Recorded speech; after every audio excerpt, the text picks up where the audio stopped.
Hello, welcome back to the Mr. Arsenal podcast. As you can see, we are joined already by Glenn and Ryan, and we've got another guest on the way. He will be here very soon, the bearded Gooner. It is an international break still, just about. It almost killed me. We survived it. The players survived, touch wood.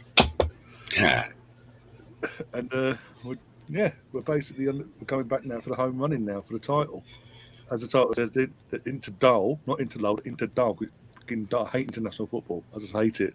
Nothing to do with Southgate being a useless head coach or manager. We can't want to give him nothing to do with that at all. The boring football, nothing like that. No, but yeah, we're going to touch on it sort of because there has been Arsenal players out on international duty.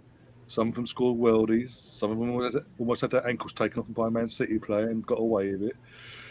And yeah, we'll also touch on the next 10 games coming up for the title race now.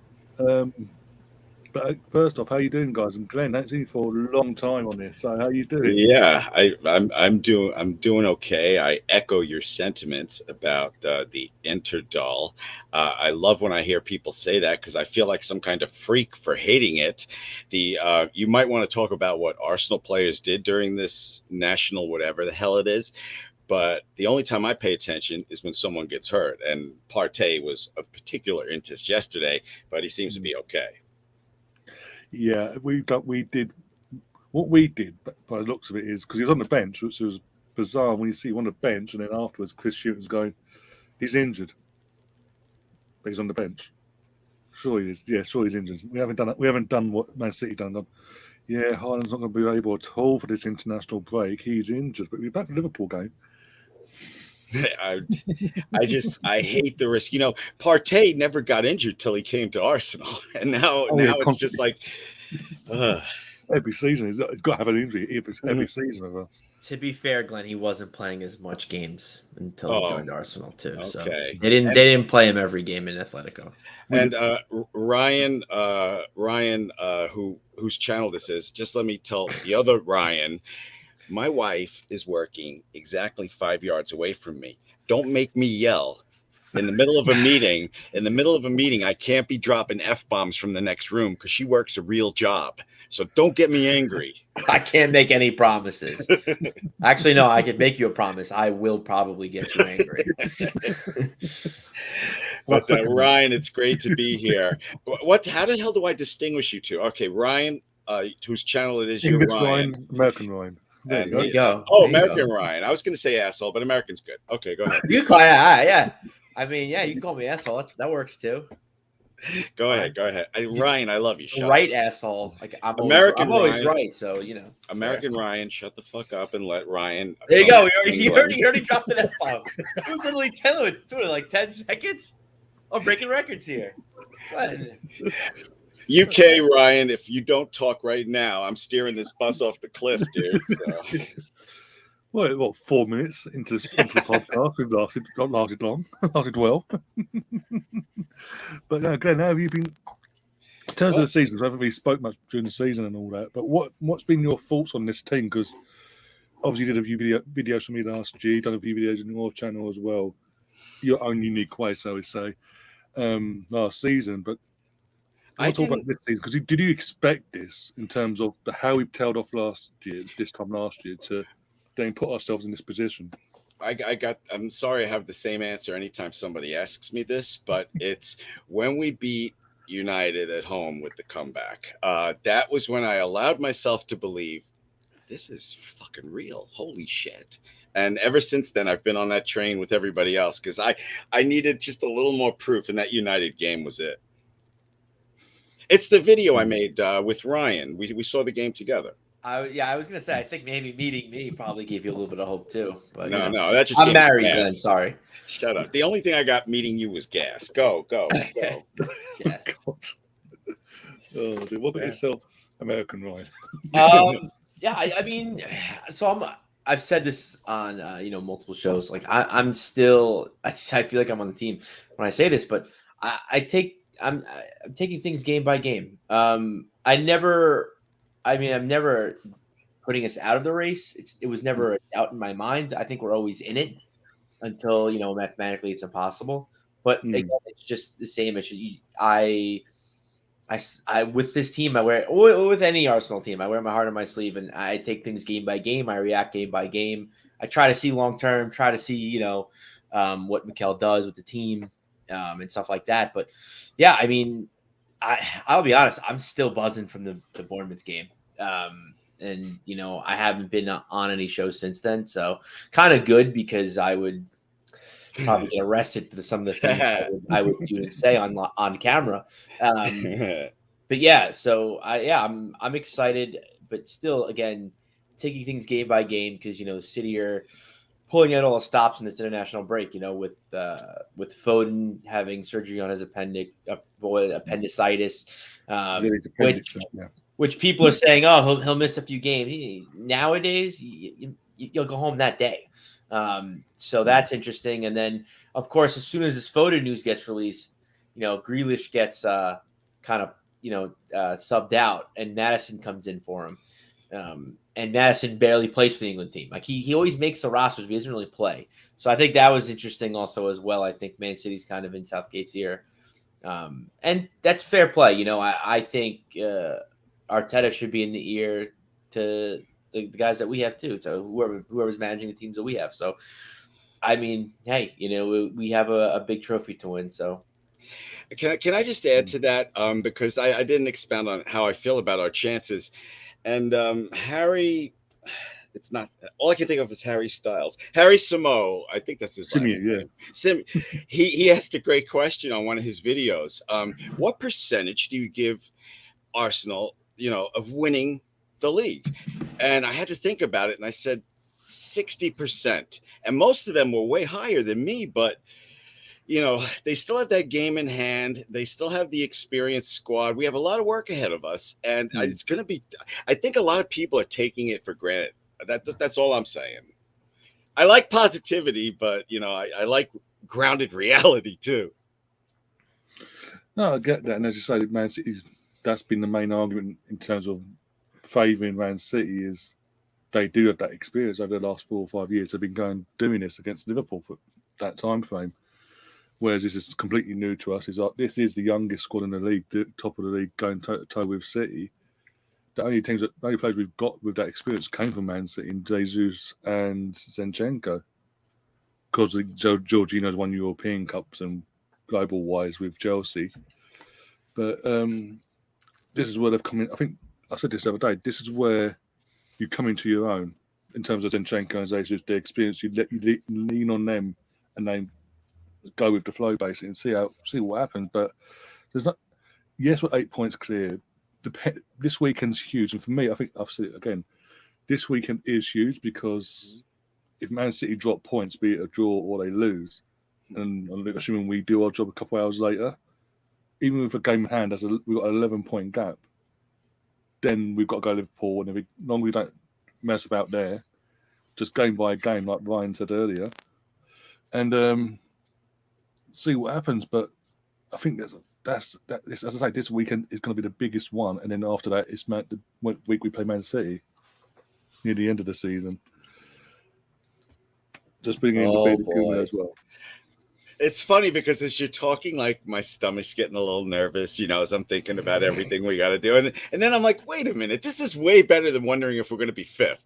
So, the hell with it. I'm trying to enjoy the ride. And talking about positivity, that guy that just joined us is Mr. Positive himself. I hope that was sarcasm. I hope that was sarcasm, Glenn. Did I miss? Am I missing? Did somebody else come in that I can't? Yeah, see? I know. I think Glenn's high as fuck. No, not yet. When you go on one of your 10-minute answers, then I'll smoke. Well, anyways, so I will then now. Not a 10-minute answer, but what I will say is it's a double-edged sword. 11-point gap would be amazing, but I also don't want that complacency. I don't want the players to be like, oh, we're 11 points up. We could kind of fuck around with Liverpool. We could, maybe we'll draw leads. I don't want us to lose sight. And I think we've been doing a good job so far. And a big example, which is kind of a negative thing, but it's a big example that we're really in this Premier League race and we're all in. our Europa League and the way we've played against Sporting and the way we've kind of been, kind of hanging by the seat of our pants in Europa League and how we kind of don't put 100% into those games. And yes, we have a different lineup, but you could just watch us play both games in Sporting. They were just first to every ball. They wanted it more. We didn't. We just, winning would have been nice, but they were just like, whatever. Like, this is nothing. Like Man City, Liverpool, those are going to be the games that they're chasing after. And I think they're still doing a good job of doing that. I just think that we hopefully don't lose sight of the players, don't lose sight of that, because 11 points is massive. Yeah, I'm with you. I mean, I'm with the players who appear to have just put the Europa League in the rearview mirror. It hurt for like 2 or 3 days, and now I'm just, it's like a girl you were dating who wasn't long term. It's like you broke up, fine, whatever. So I don't ever want to think about the Europa League again. I just want to be in the Champions League for the next 10 years. Yeah, we're not gonna. Hopefully, we don't even have to talk about Europa League for. Exactly. The future for sure. That'd be great. So did you just? I'm sorry, BG. I was going to say you're sitting there. Talk, man.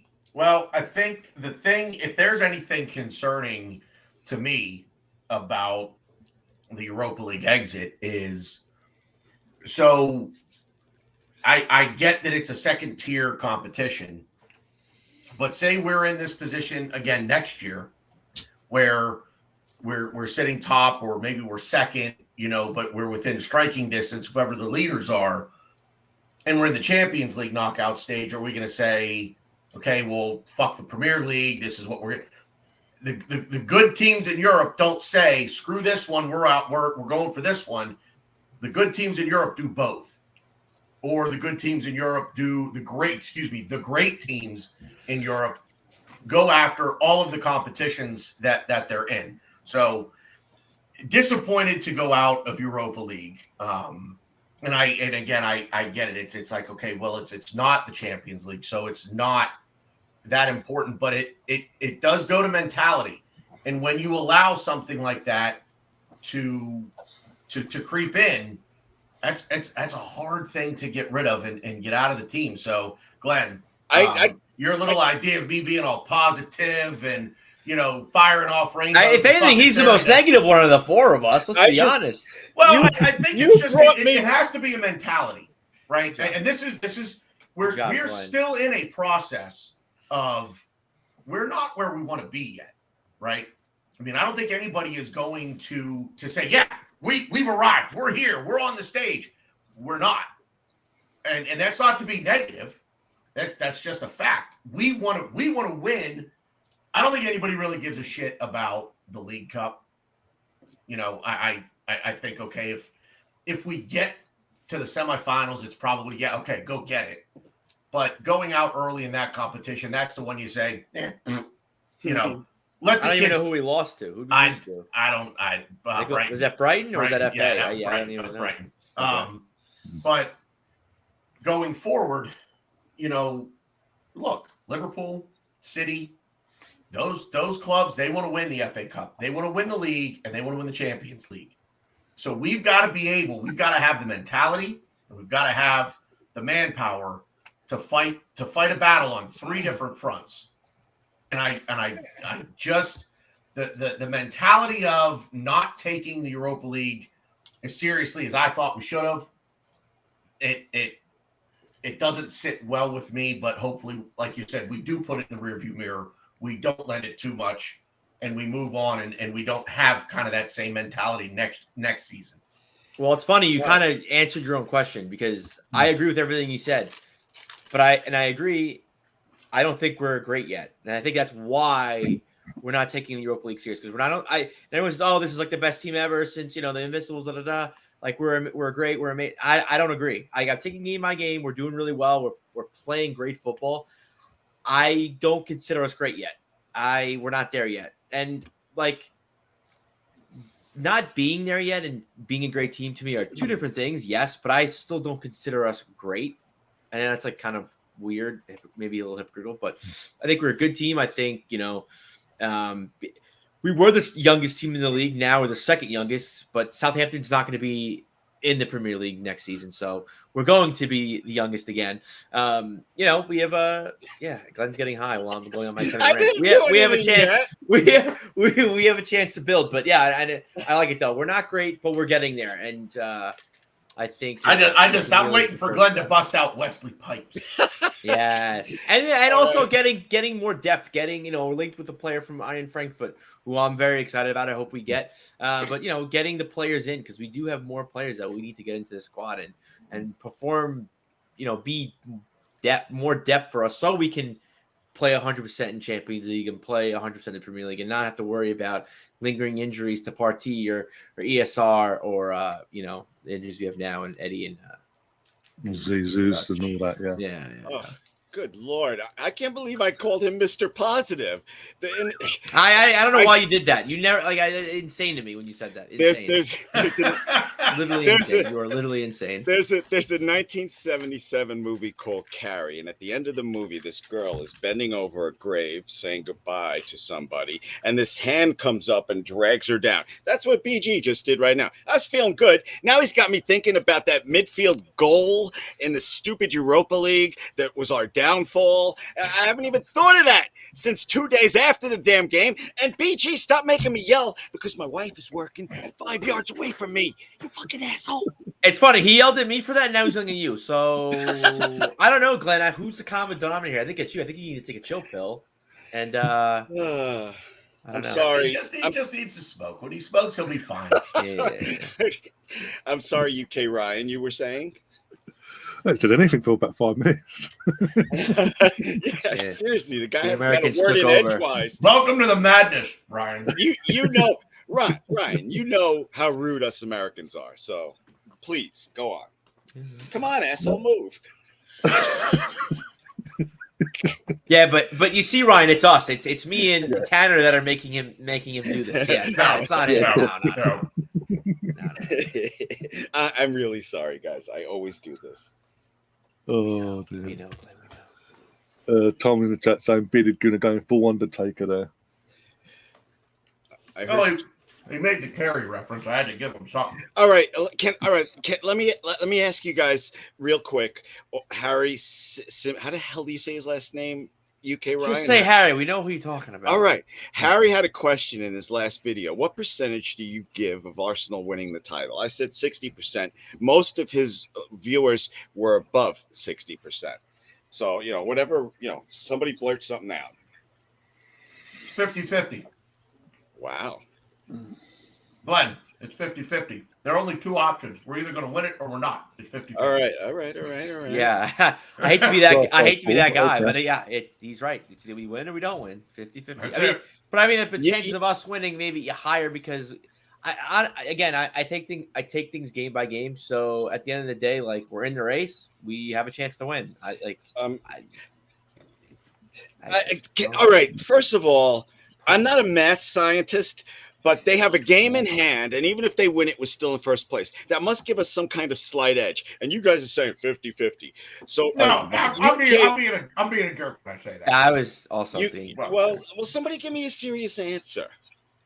He's afraid. Currently 70%. Currently. What was that?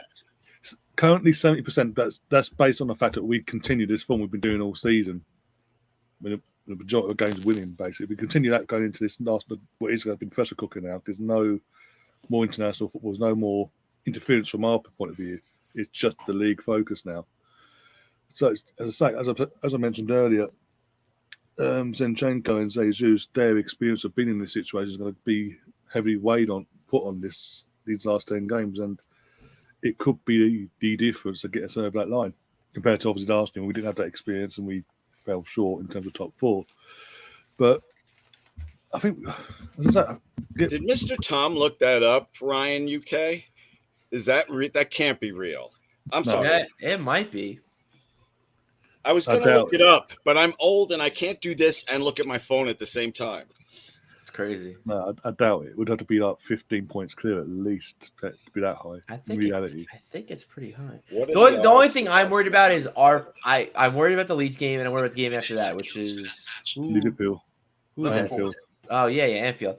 Just because we always come back a little slow after the interlull. After the international break, we're always a little bit slow. We're not like, Arteta doesn't have his hands around the team and he's not really in their ear a little. So it's going to be interesting to see how we perform against Leeds and Liverpool. But I mean, other than that, it's all about if we could just keep doing what we've been doing, which I don't see us stopping anytime soon. I think the more interesting thing with Liverpool is how are they going to perform against us, and I mean that because they're as schizophrenic as the dude sitting across from my bar in Southside last week yelling at everybody, and then yelling at no one, but still yelling. Kind of, Glenn, were you outside my bar last week? No. I yell with a purpose. Okay, all right. Yeah, yell at me. Yeah. I mean, they're. I don't know. They're all over the place. They thrash United 7-0 and then lose to was it Southampton? Bournemouth. That which Liverpool side are we going to get when we go into Anfield and UK, Ryan, to your point about the experience with Jesus and Zinchenko, I also like how young we are. It's almost there's a naivety to this team that they just don't know that maybe they're not supposed to be here yet. Mm-hmm. You know what I mean? Like they don't hear that. They don't feel that.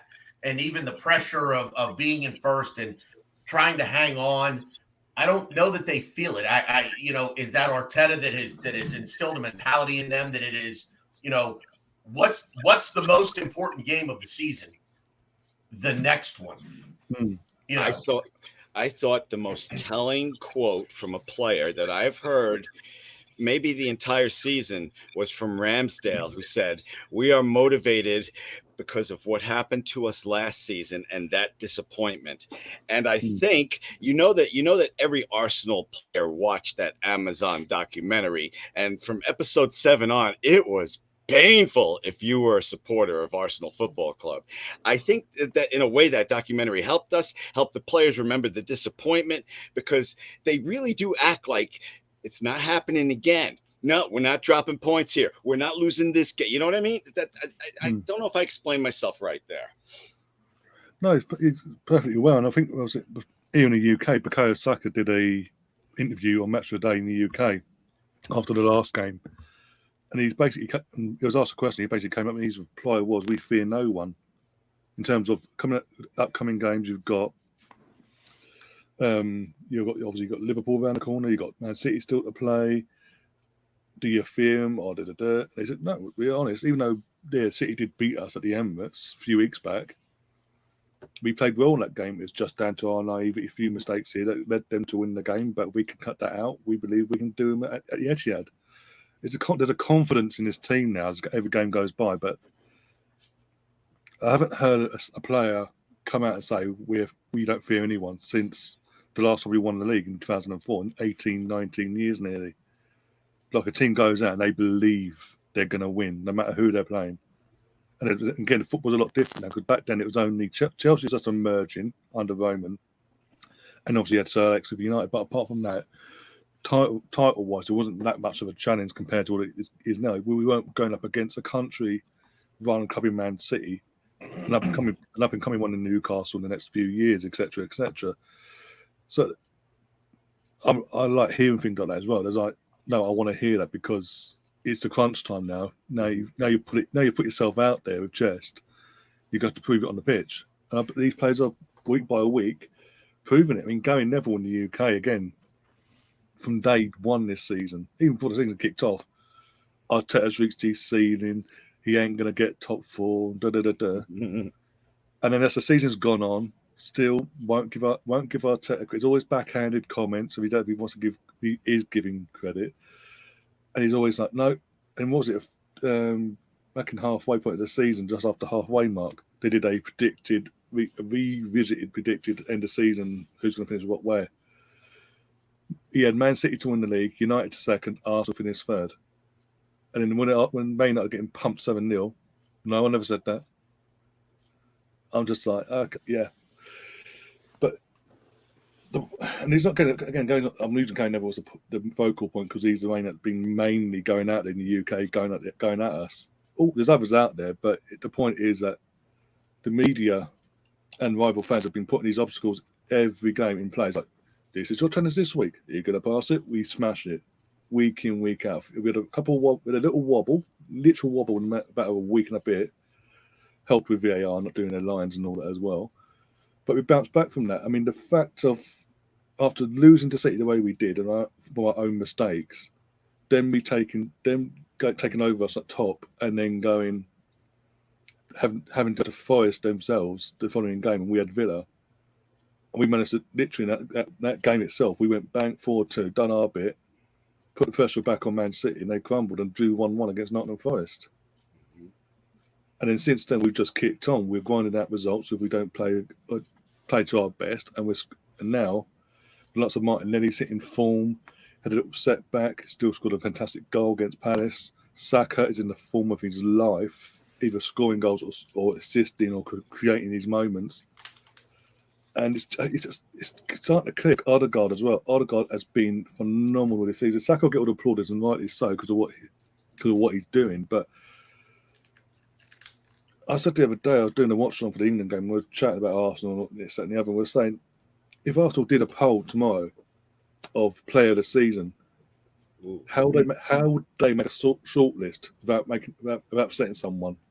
And if they put every player that has played minutes so far this season in the league alone, from the bottom to the top, it'd be very close in percentage-wise, because everyone's put a shift in. Everyone's had that moment. Reece Nelson, again, not had it since he broke through. He's not had it easy. He's gone out alone a few times. He's come back. He's in the last year of his contract.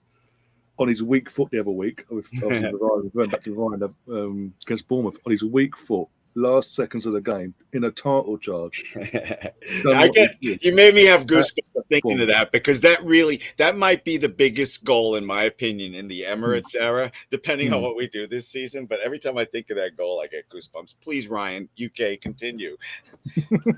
please continue.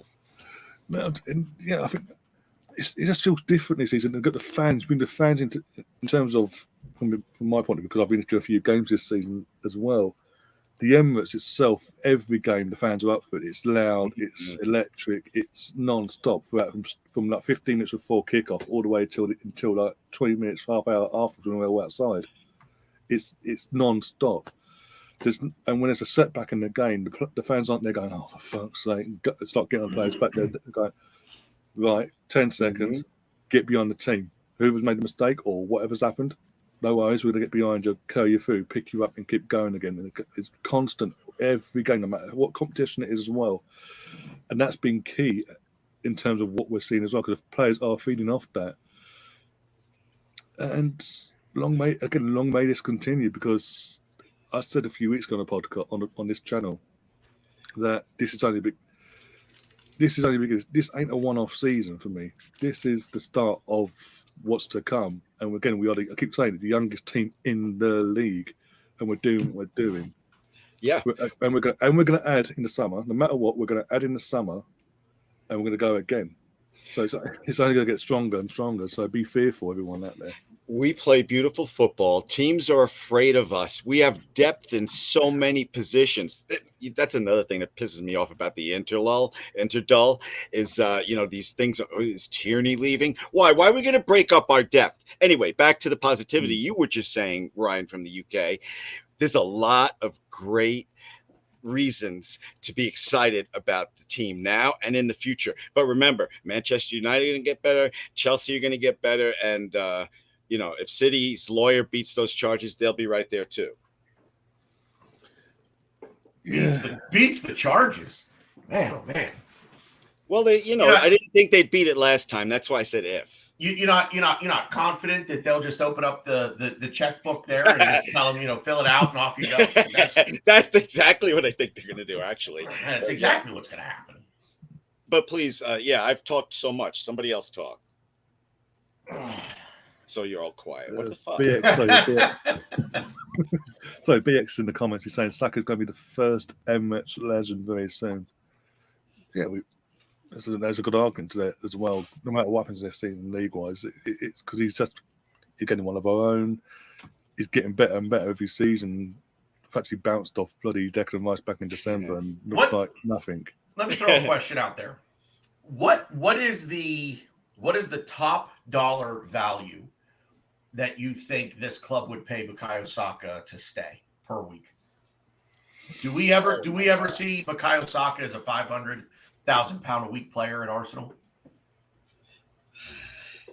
You know what? I'd be like the worst. I'd be the worst contract negotiator for Arsenal because Saka seems like such a down-to-earth, wonderful guy from everybody that talks, meets, or knows him. I'd be like, fill it in. Go ahead. I would just give him the contract. What do you think is fair? Let me ask the question a different way. Do you think Arsenal will pay him that? If it came down to it for Arsenal to keep him, do you think they would pay? If Edu and Arteta are in charge, no. I don't think any player is going to eclipse that. I think we're such a well-balanced team. No player. We're not going to – I don't think we're ever going to have that. I think Saka is turning into a superstar. I mean, he could be – I think he already is generational, but he could be like the guy.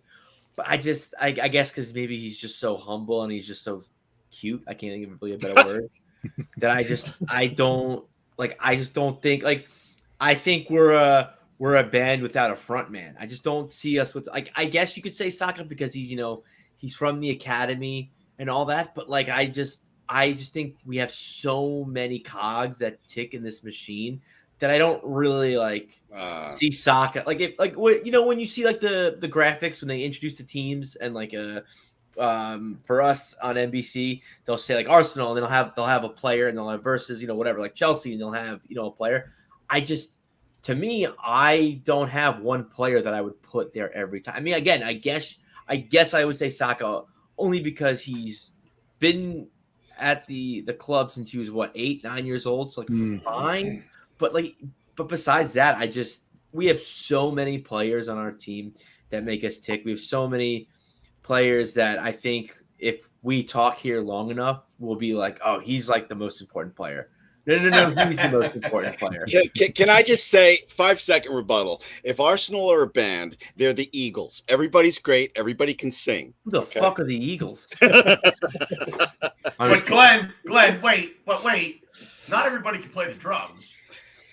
Oh, for fuck's sake! Are you kidding sure? Me?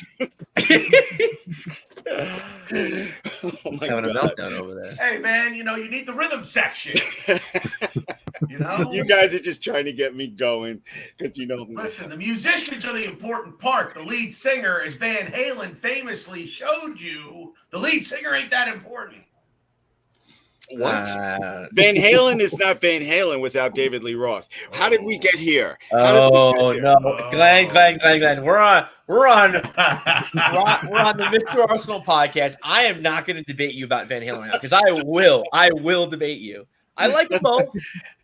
I work at a classic rock station, dude. I'll debate you. But Ryan, UK, see what you did? You let me talk. Come on. Well, this is a podcast. You need to talk at some point. Yeah. Nobody wants to watch the four of us just sit around staring at our cameras. Well, Glenn, if you get high, people might pay to watch that. Well, yeah, but I'm going to have to go soon. That's why I'm trying to get you guys to move along. I don't know. What do you got? What do you got? I don't working. Listen, man, my brain is fried. I need a little bit of... I need somebody's got to pull me along here. All right, we're pulling. But you guys just both said 50-50 with the Arsenal chances of winning the title. Can you be serious now? Ryan was serious. Ryan UK was serious. Again, game by. I don't like giving percentages. It's game by game. Like you can't. Like I always think we have a chance to win the league until we're mathematically out. But until then, anything can happen.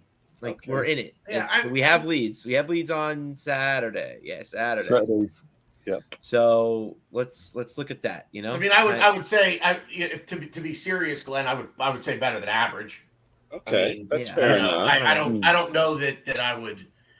It's somewhere out there. I'm sure is a statistical model that would say, Yeah, I got. Arsenal have this percentage chance to win to win the title. And every week that we win, that number is going to go up, until the final, if it comes down to the final match of the season, which hopefully, I don't know. I hope not call it the game. I'm trying to look at. I can't find Arsenal odds to win the. I'd say right now it's probably somewhere in the 65 to 70% neighborhood. I give up. 10 games remaining. I mean, to win the league right now, we're minus 150, which is pretty. That's a favorite. So that's a favorite. Yeah. If you're minus 150, you're the favorite. All right, so that means you have to bet 100 to win. Can you explain that to me? Because I only know percentages. So minus 150 is what you bet 100, you'd win. You'd have to bet you have to bet 150 to win 100. To win 100, yeah. Okay. So like Man City's 130. So if you bet 100, you win $130. So we're slight favorite. Man City are minus or plus 130? No, they're plus 130. Okay. Okay, yeah. So if you're minus, you bet $100. You've got to bet that number to win 100. If you're plus, you bet 100 to win the number. All right, so we, according to the betting industry, we are slight favorites to win. I wouldn't say slight. I would say we're pretty. Slight. Yeah, minus 150 to plus 130 is not a huge spread, but it's a big enough spread that, like, look, put it this way: City aren't minus 100; they're plus 130. We're minus 150. That's a fairly significant gap. They're the underdog. All right. I like that better than, I don't know if you guys heard the color commentator on the American broadcast of Arsenal last game, but he called them the champions elect and almost threw something at the TV. Oh, if I would have heard that, I'd have broken my TV. No, someone did the maths on another channel, and basically to put it into this sort of perspective, Arsenal need out of their last 30 points to win the title 23. We can literally lose. We could lose 2 games and win the rest, and that's that. We can still win the league comfortably. Oh my God, my brain. I wasn't high, but I feel like I'm high now. I can't even understand that. What if Manchester? All right, Glenn, ready? We lose. Let's say we lose to City, 8 points clear, and we lose to Liverpool, and we win the rest of our games. We win the league. Okay, I'll just pretend I understand that. How do you? What is it? What is it? How do you? What is it? Understand? You literally, if we lose, so we have 10 games. Glenn, are ready? Let's use fingers now. Fingers are good.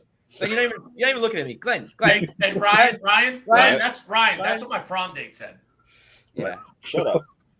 Glenn, we have 10 games left. If we lose 2 of them and win the rest, so how many games is that, Glenn? What's 10 minus 2? Go. YouTube, this is legal in New York. What? Go ahead, talk, man. 10 minus. I'm done. What? Oh, right. I can't do it anyway. 10 minus 2 is 8. If we win 8 games, Glenn, we win. Is that okay? Yeah, we win 8 games, we win. What? Yeah, you're not. Okay. All right. Oh my days. No. Basically, look at it this way. You're worse than a child, Glenn. No, shut up. We're what? We're 8 points clear. They have a game in hand, right? Yeah. So they win the game in hand. We're 5 points clear. We can lose a game. We lose a game. It's gonna be butthole pucker in time. Last day of the season time sort of thing. Yeah. Just looking ahead. This is the run in. Leeds, Liverpool, then West Ham away, both away. Southampton home before City away. Chelsea at home, Newcastle away. Brighton at home, Forest away, Wolves at home. It's not easy. This is not easy. I mean, well, that's what I was saying. Oh boy.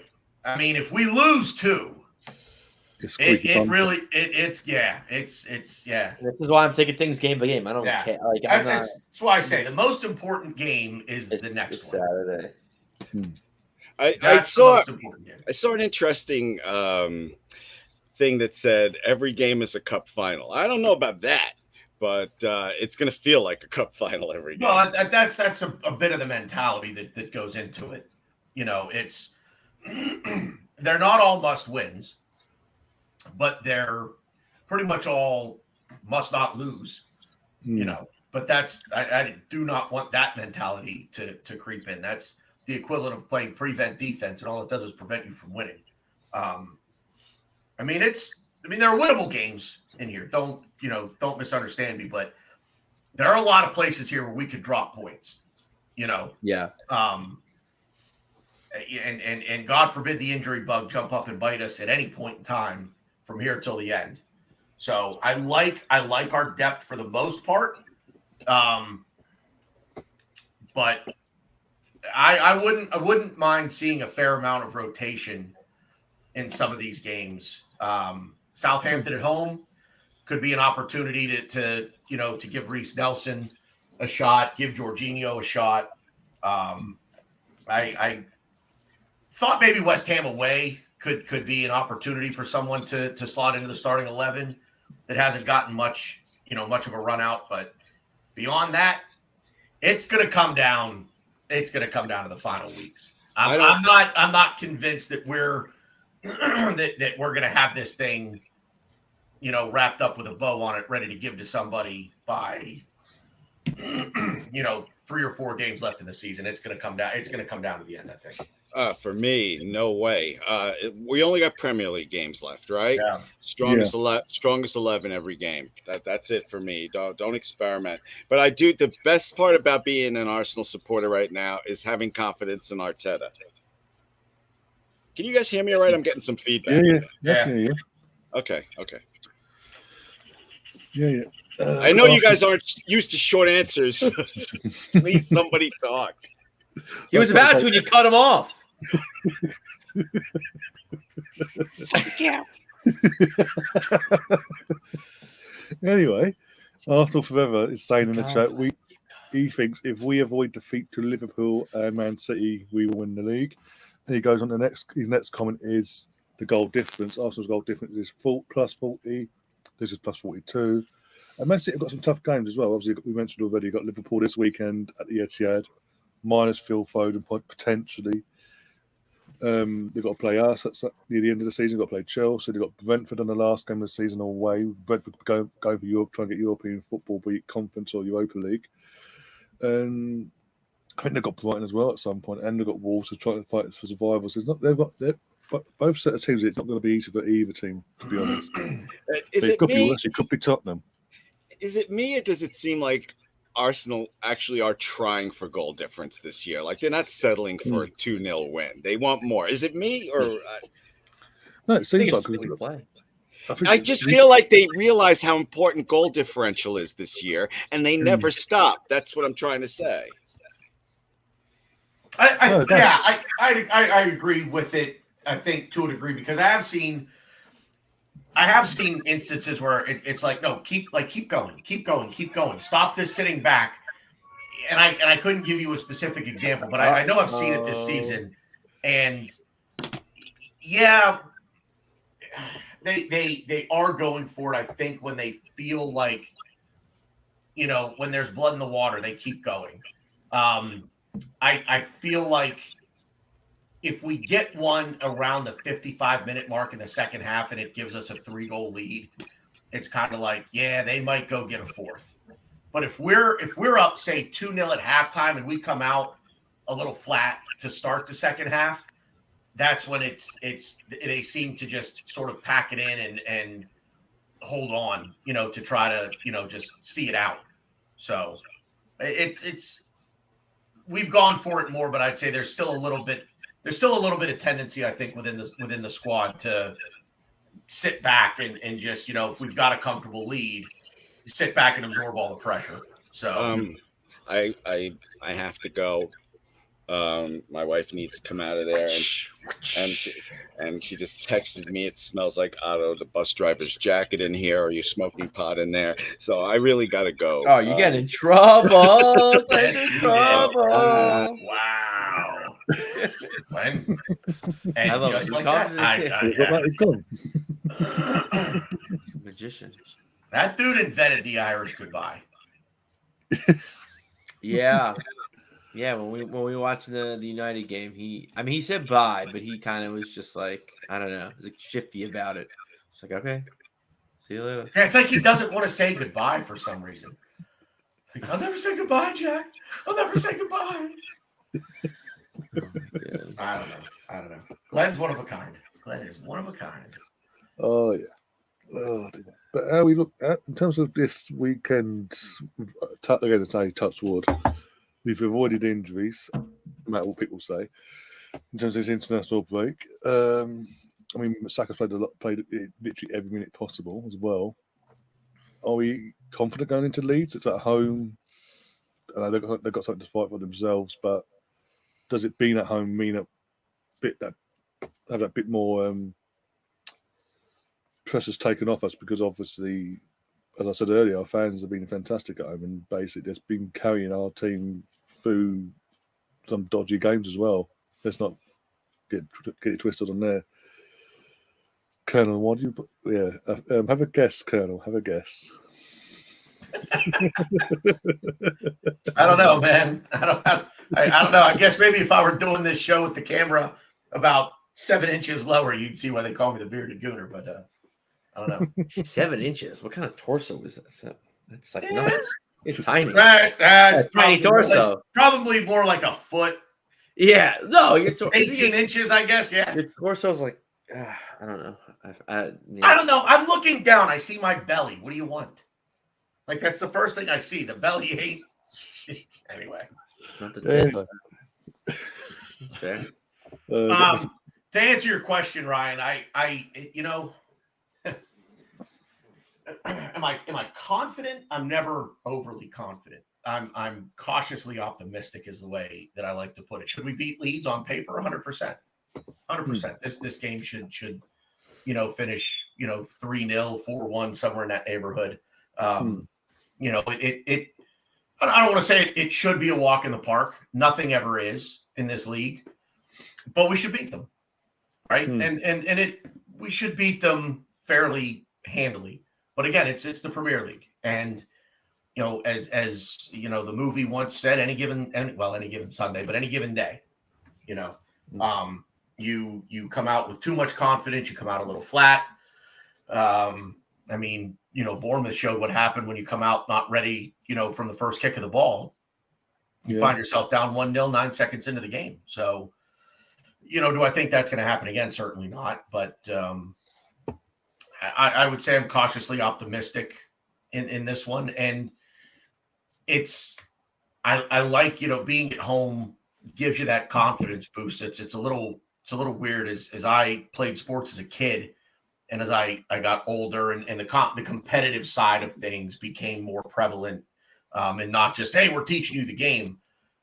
I didn't like playing home games. I liked going away. I always felt less pressure playing away than I did playing at home. I'll put that down to when I played hockey.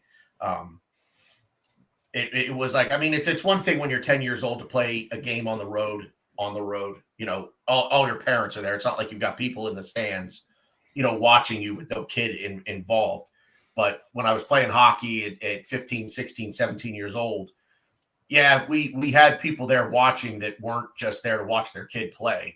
And it was kind of one of those. I liked going on the road because I liked shutting their fans up. Like I love that. So, but it's different. It's different over there. The home crowd, obviously you touched on it earlier with the support that they've given and just being behind the team, even down 2-0 to Bournemouth when it just seemed like nothing. It was just one of those days that just seemed like nothing we did was going to end up in the back of the net. And then it started, but at no point in time even after that second goal for Bournemouth went in, the crowd was right there. And you even saw the players and Arteta on the touchline. Like, come on, let's go. We still got this. And the crowd got behind them. And it's been something to watch and to listen to, to hear the crowd on the TV and as supportive as what they've been at home, even, in the face of adversity. So the long answer to your question about Saturday is cautiously optimistic. What about yourself, Ryan? Yes, I never like us on our first game back from a international break. and Leeds is the one team I don't want to play, just because we played them. That was Premier League Fest for NBC. So Yeah. we were in Philly. Me and Tanner were in Philadelphia. People said, "Oh, we shouldn't have won the game. They had a penalty. It's so many things. They should have scored a few goals that were disallowed." And that was a wild game. And we barely won by the skin of our teeth, 1-0. But I don't think they're the Leeds team. I think it's funny because I think since then they've gotten better. I know Tyler Adams might be out through injury. But they're not playing well. I don't really expect much of a fight. I mean, the only thing I would think would be, the manager just kind of showing them the game film of the last time they played us and how they need to avenge this loss, and they need to do something about it. So they may come at us with a little bit of a bite to start the game, but I think at the end of the day, I think we're a better team than they are. I don't think they're going to be able to handle us, especially with no Tyler Adams. They're not a team that's threatening on any side of the ball. Like, they're not going to put up a good defense. They're not going to 1 defeat and 4. Oh, okay. Well, I should watch more Leeds then, I guess. But I'm not worried about any player on the pitch. They had that guy Somerville who's like coming out of nowhere, and I haven't heard much from him. I know he's playing, I think, for the Netherlands under 21. I think he scored a goal the other day, but I just, they're turning into the U.S. men's national team. And the last time I checked, the U.S. men's national team is pretty dog shit. So if you guys, what? They're not good. They're not good. Wait, was that directed at me? Yeah, you went. Oh no! I was laughing. Okay. I was laughing. But who knows? The U.S. men's team is going to get Balogun, and all will be okay in the world. But It's like, what? Shocker! They're not the greatest team in the world. What? yeah, no. But I mean, it's another day at the office. And it's funny you were talking about pressure and confidence, and to me it's two different things. So from my point of view, when I played football as a kid, when I was home, I had more confidence. But with that confidence, there was more pressure. Whereas if we were away, not as much pressure, but maybe not as confident. You don't have the fans behind you. But yeah, going away and shutting their fans up is really fun. That was always it was always fun. Yeah. But yeah, no, I think the fans, they'll bring it like they always do. And I think just us getting back together, firing on all cylinders. I mean, beating Chelsea isn't really anything to really talk about, Tom, but or Liverpool for that matter. I think we just need to get back together. The only thing that I'm tripping up about and I'm slipping up about is us getting back from the international break, because that's always a thorn on our side. We're always a little bit slower. I know, especially Odegaard is he's one player that I know he's not going to have the best game. But again, I talked about, we don't have a front man. If Odegaard doesn't play well, that's okay. We may not even have Partey on Saturday because, and it's funny, we talked about the injury bug. It kind of bit Partey a little bit. It's nibbling at him. I hope, apparently sources close to him say that it's just, he's okay. It's just a precaution. He should be ready to go Saturday, but I don't want to see Partey in the news for anything. He felt something. I don't need him feeling anything. So, again, I don't see Leeds as a problem, but again, with it being us in the reverse picture, it was tough. And then on top of that, you have them as their first game back from the national break. So, I mean, yeah, and again, I think it goes back to, I'm underestimating you. I think I'm just that confident in this Arsenal team. I think but again, we need to be firing on all cylinders. We need that chemistry going. We need everybody to not be skipping a beat because of this international break. That is, we need to come out to a really fast start. Also, beating Chelsea and Liverpool this season isn't exactly a huge. Yeah, that's what I said before. Man United was isn't Chelsea in 10th place? They're like yeah, they're 10th or 11th, one of the two. Yeah. Liverpool is floating above that. Yeah. And the last time I watched Man United play, they lost Liverpool. What was it, 7-0? So yeah. Not really Wants to talk about? I will say, man, I give Mr. Tom here a lot of credit. I like coming with I like him coming with the banter, man. Let's go. Bring it. I dig it. Wait, he'll be bringing it on Saturday. He did it last time we played him, but he'll do it again on Saturday. Trust me. He'll be a pain in the ass on the chat. No matter what. I love it, man. You know what? You got to be confident, in your team, and he's got a lot of confidence. His point is they clearly do better against the Big Six. Okay. I mean, I don't watch a lot of leagues. Can't rattle results. Arsenal are built different. We're not the Big Six. We're the gargantuan one that you need to worry about. Don't worry about the Big Six. Yeah, I was gonna say. What's it?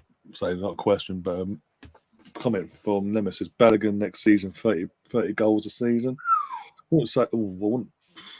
No, I wouldn't say 30. Not here. Not here. We won't do it here. If he backs. Yeah, I was gonna say he will and he should go back out on loan next season. I think he's gonna go back out on loan. I think it depends on the Eddie situation now, because obviously Eddie probably feels pushed out because now Trossard's in and top, and yeah. I mean, he's just even if he stays and gets playing time next year, he could be the starting. He could be the first choice number 9. He's not going to score 30 goals here. No. The system just isn't. I've said this ad nauseum. I've said this. I've been saying it for 2 years, 3 years. Arteta's system, if you look at what City have done since Pep got in charge, that's it. It's the same system. It's the same basic principle. And the idea is to spread the goals around. You had Aguero who may have, I think his top goal production in a season with Pep was like 34 in all comps. Now and that's good. That's nothing to sneeze at, but it's almost double what his next best total was. It's just not a system that's designed to feature one guy leading that line and being responsible for all the goals. So can I just really quick interject? I know what you're going to say. No. I nothing to do. I know it doesn't. I think I know what you're going to say. Go ahead. Hannah, I love you. I wasn't listening to anything you were saying. This calendar year, Leeds has beaten 2 teams, Southampton and Wolves. That's it. They've lost 5 and they drew 5. I think if I did the math right, maybe 5 or 6. So yeah, they're not good. They haven't been playing. I said, listen, I need to trust my gut. I knew they weren't playing well, and I have a guy who with a Leeds profile picture telling me otherwise, and I'm thinking, he must know what he's talking about. No, I know what I'm talking about. Trust the gut. Leeds sucks. And can they beat us? Yeah, they can. Yeah, yes, they can. They can beat us. I'm not saying no. It's Premier League. Anybody can beat anybody any given day. But if their only wins this calendar year are Southampton and Wolves, I like my chances. I'll leave it at that. So what were we talking about, Balogun? What were we saying? I don't. He's going out on loan. He should, in my opinion, he should go to a Premier League team that plays similarly to us. I don't know. Not many teams play similarly to us. That's going to be interesting. But yeah, I think he definitely needs to go to a Premier League club because he needs that Premier League experience. I mean, he could go to like a top club in Bundesliga or La Liga, but I don't know if that'll do anything for him. But he definitely needs a better loan next season because I don't think he gets into this team next season. Nor should he, to be fair, because to be fair, with Gabriel Jesus and Eddie, and then on top of that, we've been flirting with Trossard and Martinelli for a game. So yeah, I don't. It's gonna be tough. It's gonna be tough. Honestly, it's gonna be tough for Balogun. I wouldn't be shocked if we send him out on loan again, raise his value, and potentially sell him. Or who knows? Teams might come knocking at the door at this summer and give us an offer that we can't refuse. So we'll see. Yeah, again, personally, I'd like I said, loan him Premier League wise, but yeah, not just anyone. Got to be a team that plays attacking football, somewhat similar to what we do, and that's going to guarantee him game time. There's no point in sitting about on loan saying, "Oh yeah, we'll give him game time," and then they don't do it. Well, look what we did with Eddie. We sent him out on loan to Leeds all them years ago, and Bielsa's like hell bent. No, you're basic second fiddle to my love child. Yeah, he loved Bamford. And it's tough too because I think Balogun can be better than Eddie. I think Balogun is. I think based on the way Arteta plays football, I think Balogun could be better than Eddie now. But to integrate him into the system, and we know what Eddie is. We know what Eddie can do for us. So I think you hold on to Eddie for at least next season. And who knows? Again, it also comes down to you could have a club come knocking at your door like we did with Everton and be like, hey, Alex Iwobi, I like him. Give me like 42 million. Okay. Hey, Newcastle, yeah. Joe Willock, yeah, we'll give you 40 million. Like, okay.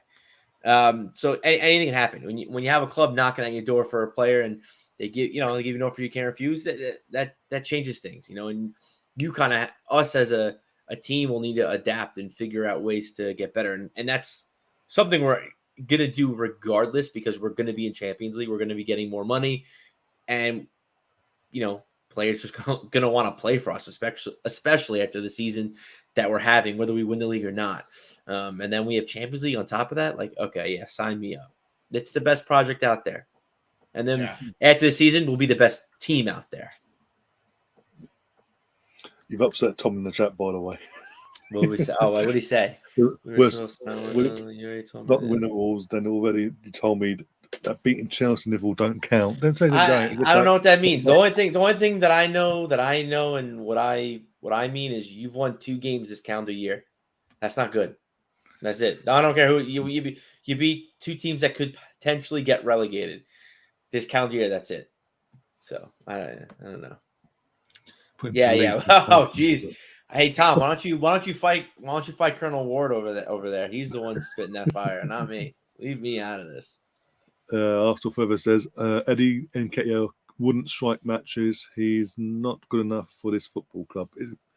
Again, it depends on his attitude now because obviously he's gone from being start of the season second fiddle to now he's going to be third again because obviously Trossard can play that false 9/wing or whatever. Martinelli's there as well. It depends on how Eddie deals with this now in terms of between now and the summer.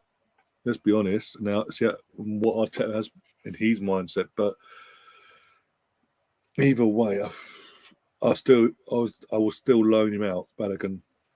Even if we were to let Eddie go this summer or next summer, loan Balogun out in the Premier League so he gets the Premier League experience. He's got the game experience, but he needs Premier League experience now and go from there. And just if you have to go and get someone else in the meantime, go and get someone else. It's competition. I want depth. The one thing I've been crying for years, I want depth, and we're slowly building it up, slowly and surely. We just need a few more pieces in the jigsaw to have a fully depth squad that we ain't going to be fearful of an injury to one player or the other player or this player. And I think what was Glenn said earlier about Tierney, I mean, the rumours about Tierney possibly leaving, I mean, why would we let him go in terms of our depth? Because obviously, I said this a couple of weeks ago, the alternative is Nuno Tavares coming back and taking his spot. And from what I'm hearing in France, he's sort of died off a bit in the last few weeks. So I'm still not sure about him bringing him back or not. Apparently the club are open to selling if the right offer comes along. What does that say? Do we want to be spending the whole summer wanting Arsenal trying to back up left back to Zinchenko? Well, we've got ready made one in and a fighter in Tierney. Yeah, I mean, and we have so many. We actually are. I know we're the top in the Premier League. I don't know if we're the top in the Big 5 leagues, but we have the most percentage of our team. I don't know how the percentage of our player base out on loan in 25%, which is insane. So a quarter of the players that play for Arsenal Football Club are out on loan. So we're going to have a lot of decisions to make, whether they're guys that we sell for $1 million or guys that we sell for, 40 million. It's going to be interesting. And real quick to Arsenal Forever's comment, is Eddie going to be a starter for Arsenal? Can he be a starter for Arsenal, in the Champions League to win us the Premier League? I still think the jury's still out. I think he can be.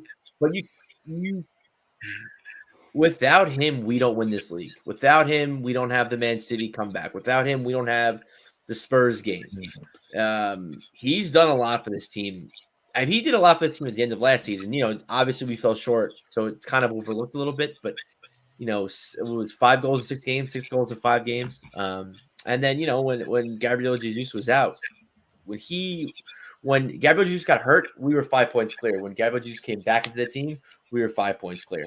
So we didn't lose a step without Jesus and with Eddie. So, I mean, is he a mainstay in our starting 11? I don't know. I don't know how I feel about that. I think we can do better, but players get better, players improve, and I think for right now, Eddie is a very adequate and suitable depth option for us at striker. And like I said, when we win the league, we'll have him to thank. He had some very important goals for us. No, exactly. Especially again, one of the main ones was against Man United. At the end, it's that little flick at the end there with his ankle and all that. So he will be notified in terms of recognised for that the important moments for the 3.5 months we needed him, and we did need him because obviously, as you say, Jose Jesus for 3.5 months thanks to Brazil and the Stupid World Cup that's sort of taking place halfway through the season, but it is what it is. But it is again in terms of, as I said earlier, it's down to Arteta. Arteta might still have faith in Eddie for next season, even though it's Champions League and he might just make him his league early round to League Cups as FA Cup striker, so it gives the rotation of Trossard and Jesus or whoever in the league at the start of the season and Champions League, depending on our groups. Another thing I want to touch on before we start wrapping things up is obviously Saliba. Everyone had not everyone, certain people had a meltdown a few weeks ago when he was like, "Oh, he's got a back issue. He's going to be out for weeks. 2 weeks is into the world. 2-week international break, not that bad. Thank you very much." And it's turned out that's potentially the case. He could be either back this week or for Liverpool. Touch wood. How have you thought about his debut season? Considering this, I said this is his debut season in the Premier League at this level. He's played in Ligue 1 for the last few years. He's lost both his parents during the pandemic as well. And he's formed a partnership with Gabriel. You would have thought they've been playing together for years. You want to take that, Ryan? I mean, so it's tough. While you were talking, for some reason in my brain, because I do have other thoughts in my brain, and it's like a pinball machine. I'm thinking about like who would be my player. It kind of goes back to what Glenn was, or what you were talking about, Ryan. Of who would be your player this season? And the list is so long, and I mean, obviously we could debate everybody on this list, everybody in this team pretty much for who could be player of the season, but the stuff that Saliba brings to this team, I think, maybe besides Zinchenko, he brings another dimension to this team that, we really haven't seen yet. His movement with the ball, the way he likes to, sometimes he'll take on a few players. He's pretty good in the air, and his pace in tracking back is insane. And I think for what we do, having a very, very high line with Saliba, we would be probably without Saliba and playing the same ball as Arteta's playing right now, we'd be close to leading the league in conceded goals. I do believe. I think Saliba is just he does so much in his tracking back and his defensive awareness and the way he moves that it'd be hard for me not to give him player of the season. But again, we could talk about other players and I'll be like, oh wait, yeah, no, but he does this and he does that. But I love Saliba. I think hopefully he's going to be here for a while. Hopefully, free pro. Yeah, that's a good call, Sam. I don't think he did. There we go. Yes, now. Now it is. But yeah, no, I don't know. I love Saliba. I think when you go back through Saliba, through time and you look at debut seasons for this club, I mean, you've got to say it's up there, right? I mean, he's a defender. So what do you what would constitute a brilliant season for a center back in his first, in his debut season? I mean, we're solid at the back. I mean, he's cemented himself as the first choice right-sided center half. He's contributed with what, 2 or 3 goals this season. I think 2. Might be wrong, 2 or 3. 2 or 3, yeah. But I know 2 for sure. But you'd have to say this is one of the best debut seasons that this club have ever seen.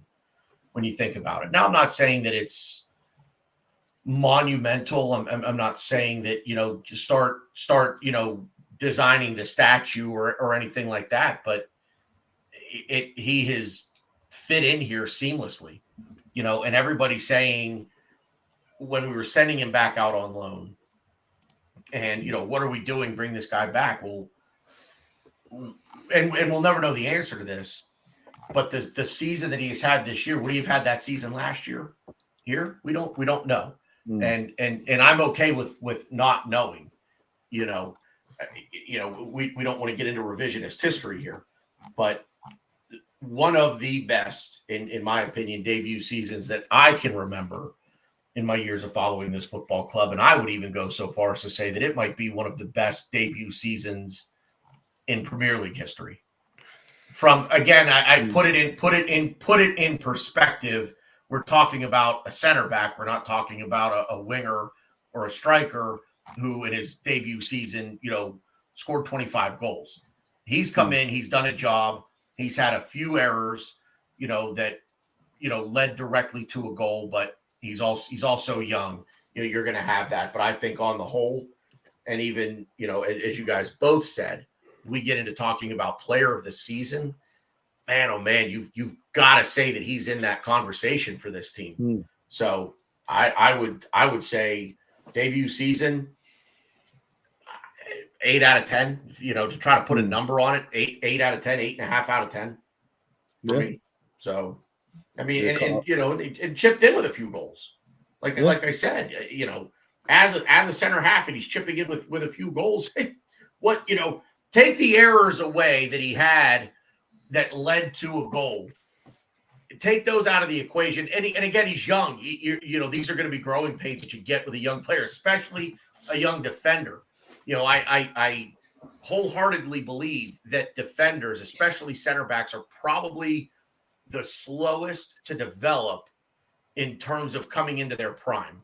We see strikers and wingers come into their prime when they're 23. I dare say a center back is going to come into his prime 26, 27, somewhere in that neighborhood. And this kid looks like, for the most part, he's playing in his prime already. How much better can he get?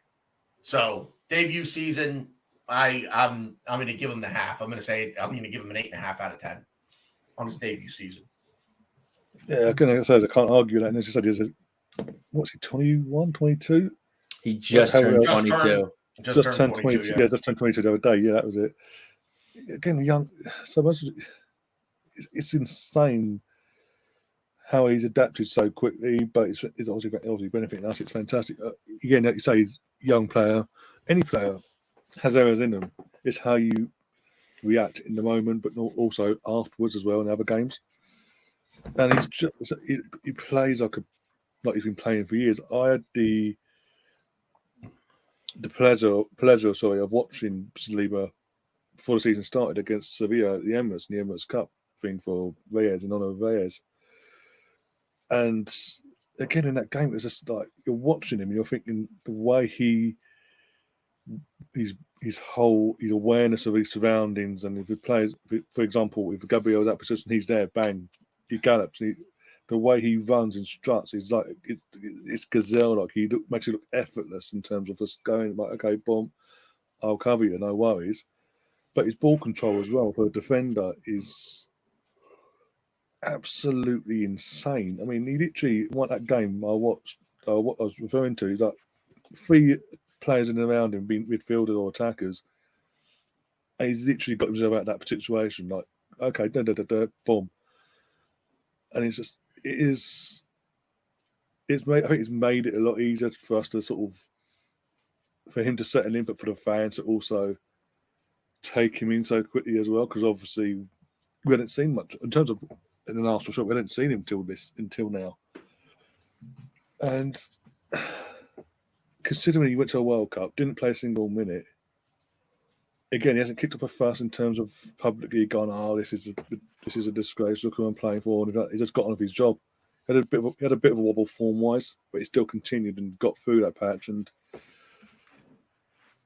he's a unit. Him and Gabriel are absolute units, and the fact that they've formed that partnership between them straight from the off, you've got to say hats off to Arteta and the coaching staff and behind the scenes that have helped mould that over pre-season last year.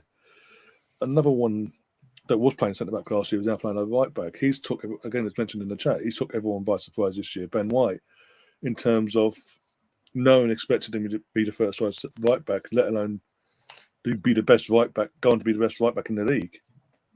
You can't, again, for me, you can't argue against it because week on, week out, questions are asked him early on and throughout the whole season then, and he's passed it every single time. He hasn't looked out of place. He hasn't been done out or looked on his knees or anything like that. And for someone to adapt from playing most of your career as a centre back to now you are the right back now. This is it. Make it your own. And he's going to make it his own. And again, he's not let any Gareth Southgate idiots or anything like that sort of deter him. He's just cracked on. Getting on with the manager at World Cup, came home, cracked on with Arsenal. And again, he doesn't look like anyone troubles Touchwood. Anyone's troubled him this season in that right back position.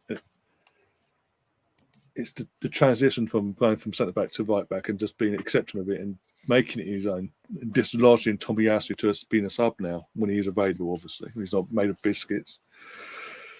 Again, I've got to say, I've got massive hats off to him as well. Zinchenko's been a breath of fresh air in terms of how he's made the left back role a lot different now. How he's evolved the left back role at Arsenal, on and off the ball.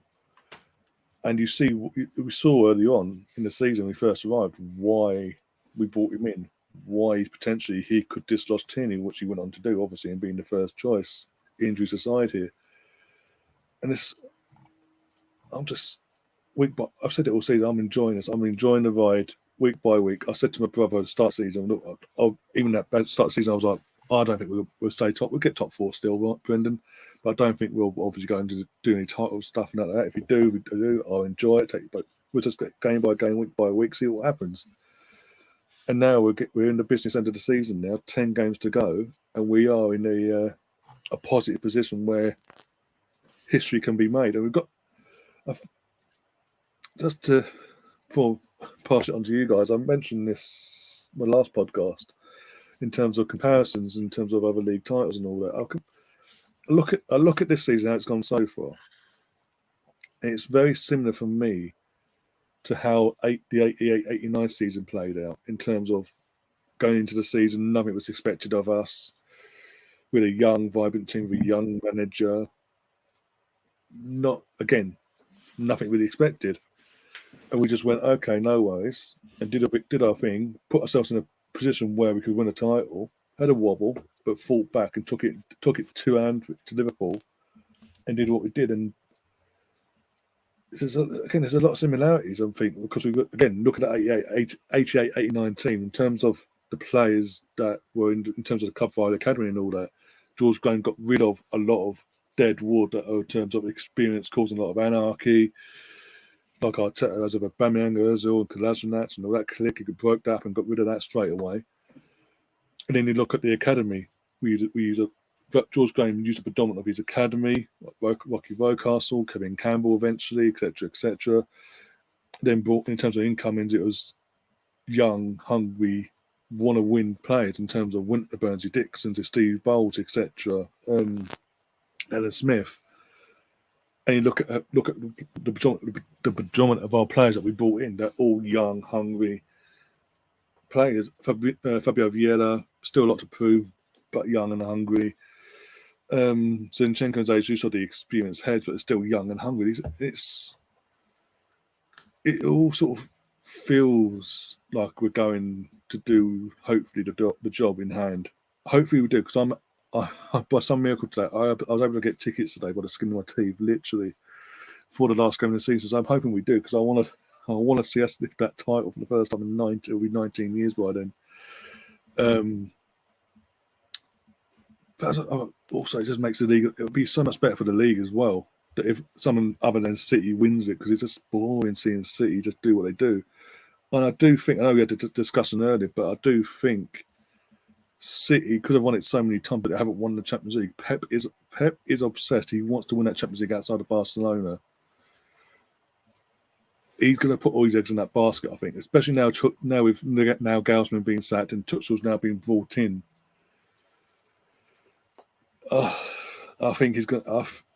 I think us being knocked out of Europa at this stage of where our squad's development could be and probably is a blessing because it's all on them in terms of they have to go gun ho in multiple games, whereas we've got the league. And that's it. We can go gun ho, but we don't have the European distraction of going to Juventus or United or Sevilla in the semi-final. Whereas they've got Thomas Tuchel now, Bayern Munich, and if they get through that, they've got a Chelsea or a Real Madrid to come back up against, and possibly Napoli in the final. So and again they've got FA Cup coming up as semi-finals coming up as well soon. Massive distractions, but in terms of Champions League, that's the main distraction for me. I think Pep will be like overthinking things in the league, and he'll not purposely doing it, but accidentally sacrificing the league. And I hope touch wood. Because I don't know about you guys, I've waited too long. I want this now. We're so close. We are so close to this now. I want it more than anything else. Just get us over that line, and I'll be happy. If Ryan and I were to happen to somehow figure out a way to spend the final weekend of the season together and we won the league, I would wake up the morning after winning the league and I would kiss him right on the mouth like you were Kenny Rogers. Kenny Rogers? That's the person. Okay. Come on, man. Step Brothers. Kiss you right on the mouth, Kenny Rogers. Yeah. Oh, late for school. Kenny Rogers. Did we just become best friends? Yup. You want to go do karate in the garage? Yup. Oh, dear. Favorite non-pornographic magazine to masturbate to? Good Housekeeping. Oh my God. All right. We should have quote Step Brothers now? Is that where we're at? I mean, it's never a bad idea.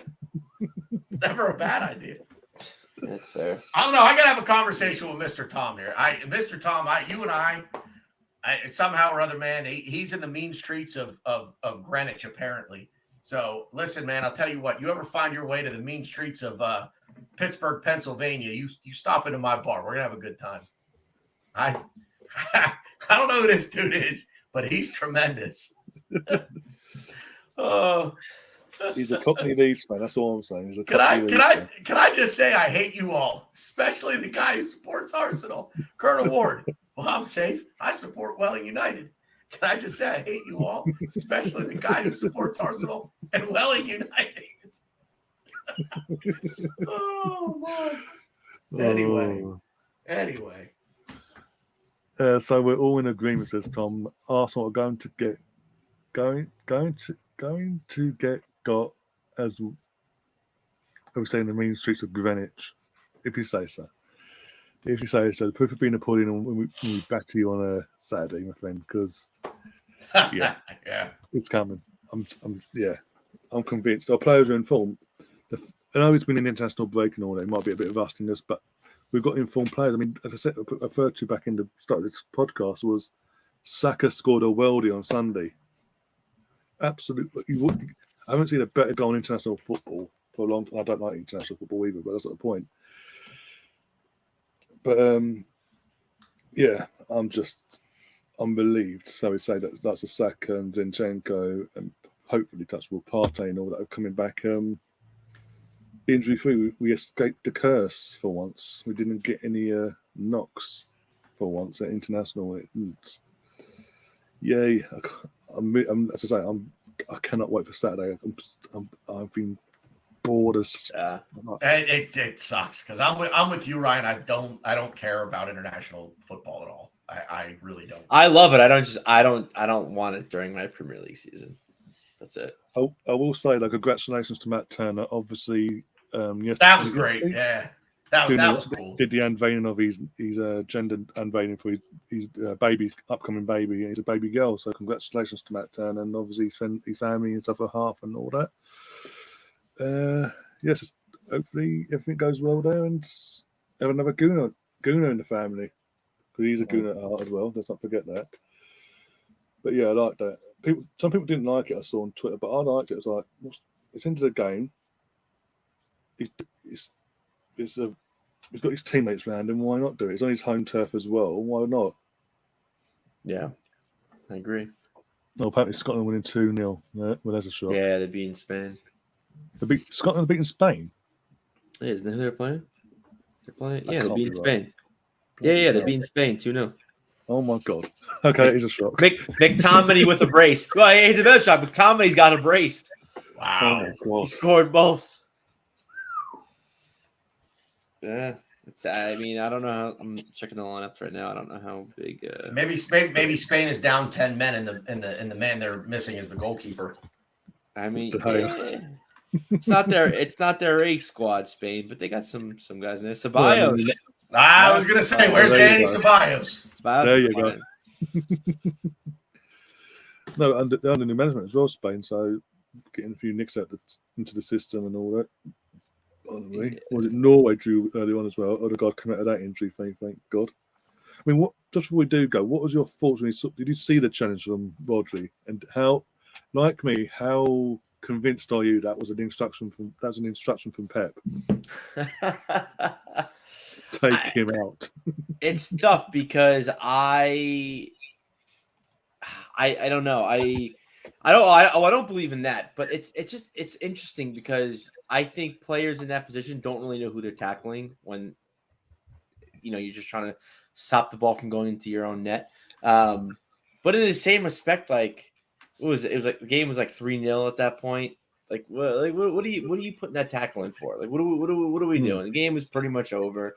I don't know. It was silly, but it's fine. Odegaard, it gives Odegaard a little more motivation when we play City, so I'm all for it. He didn't get hurt, so Yeah.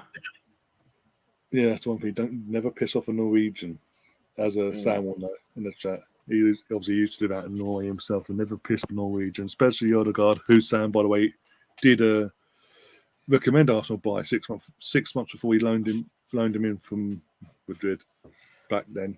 But yeah, we're going to wrap things up now, guys. Thanks obviously to Glenn earlier. Was it briefly here earlier for the podcast before we got in trouble for doing Glenn things. Again, massive thanks to Tanner and Ryan as well. Hopefully get you guys back on again soon between now and this season as well, and during the summer. But where can people find you guys as well on your social medias and your channels and all that? there. Go. That was fantastic. That was actually really good. I actually did that first time. I'm usually terrible. I'm like, where is yeah. No, follow me on Twitter. I've noticed I don't tweet much because I think it might have been you, Ryan. I don't know who it was. Someone tweeted their fucking Twitter circle. And I'm just like, dude, I'm in no one's Twitter circle. Like, what's going on? And then I realized, like, I don't really – I interact a little here and there, but I don't tweet as much as I should or I want to. So, but, yeah, follow me. And, yeah, hopefully I'll tweet more and you all can yell at me for my shitty takes and we can have some cool conversation. Because I that's one thing I love Twitter. I love having it depends what kind of conversation. But I like talking Arsenal with as many people as possible. And hopefully I'll be doing it with as many people as I can in Washington, D.C. for the MLS All-Star game, where I will be – I don't know if I'm going to be at the game, but I'm definitely probably going to head down there. It's like a 5-hour drive. So, yeah, that'll be a good time. It's really only that far for you? Yeah. It was 5 hours and 20 minutes. That was like during rush hour. So it might even be less than 5 hours. Fuck, man, you're as far away from DC as I am. Yeah. I don't know. I just thought that would have been a longer drive for you. Yeah. I guess it's easy though. You just get on 95 pretty much and you're there. So yeah. Yeah, the social is the Bearded Gooner. Just do a quick search It'll come up pretty much anywhere. Jump over to the channel. We haven't done much there lately. I've been going through some stuff. If you guys see there, if Ryan will humor me here for a minute to just let me throw this out there. Yeah, sure. If anybody's got a buck to spare, we're dealing with some rather massive veterinary bills for my oldest dog. Trying to figure out what's going on with her. So I don't know if you can, if you're interested, you can write down the link that is there on my screen. If you're feeling generous and would like to donate to Kenzie's cause, words cannot express my gratitude. If you guys would be willing to do that, but yeah, as far as the socials go, the Bearded Gooner on Twitter, Bearded Gooner Media on YouTube. Go over and drop a subscription on the channel. Ryan and Glenn and I will be back at it soon. Hopefully, if we can get this dog thing figured out. We're just spending all of our time at the vet and trying to get things done with her, but we will be back. I promise you on that. And obviously, Ryan, UK Ryan, we will have you on as soon as possible, as soon as we can. Yeah. We'll get you in there as well. So yeah, thanks for having me on. Appreciate it. Yeah, no worries. And again, as I say, hope to have you on again soon. Hopefully everything gets sorted out your end as well. Yes. As well. Touch wood. But yeah, in terms of everyone else, thanks to everyone in the chat, especially Tom, being very, very active in the chat today. I can't think why. But if you haven't subscribed, do subscribe to our channels and all that on here. It's completely free. Membership is available as if you want to. It's 99p or £2.99, whatever. All the details are there. All the little emoji bits and fun, not the badges and all that will be set up as well as you go into it. In terms of here on the podcast channel, we'll be back tomorrow for the Arsenal Women's Champions League second leg. We're currently 1-0 down against Bayern Munich, but we're at home at the Emirates, so hopefully we can turn that round, touch wood, after our 5-1 win at the weekend against Tottenham. And then back on Saturday, where I'll be doing I'll be very busy on Saturday. I'll be doing the biased watch along between Man City, completely biased watch along. Come on, Liverpool. Shameless, what we would have called it. Man City v Liverpool. I'll be then doing straight after that Arsenal versus Leeds. And then match of the day, no matter what happens, I'll be doing the match of the day stream as well around 10:20 UK time, give or take what time that kicks off on BBC One this week. And then on Sunday, I think Sunday evening as well, Arsenal play Man City in the Women's Super League as well. I'll be covering that before they go on the international lull themselves. And then we'll crack on from there. And until then, guys, enjoy the rest of your week. I said weekend. I used to say weekend, but enjoy your week. The audio for this will be up in the next half hour or so. So if you have to just come and you want to listen to it back, you can listen to it on Spotify, Google Podcasts, Apple Podcasts, and all other audio platforms as well along the way. And until then, guys, as always, up the Arsenal. Come on, you guys.